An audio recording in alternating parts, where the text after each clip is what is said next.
They say love finds you when you least expect it.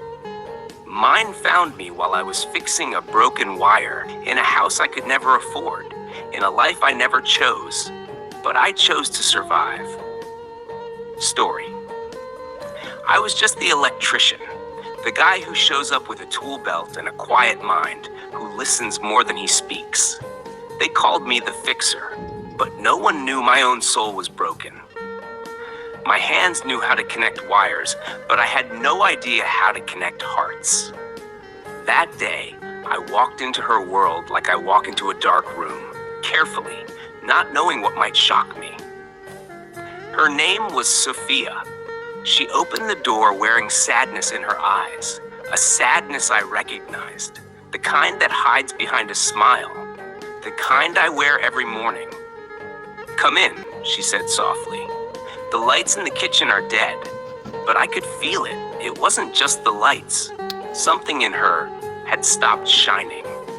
As I worked in silence, I noticed photos on the wall, a happy family once, now dusted with loneliness. She sat on the couch, sipping tea, watching me like she was trying to remember what life felt like when it was warm. I dropped a screwdriver. She smiled. "Clumsy," she teased. I laughed. I hadn't laughed in days. Then she asked me a question no client had ever asked. "Do you believe in second chances?" I froze, not because of the electricity, but because no one had ever asked me that. I looked at her and said, "Only if the wires are still good beneath the surface." She smiled, and that was the moment everything changed.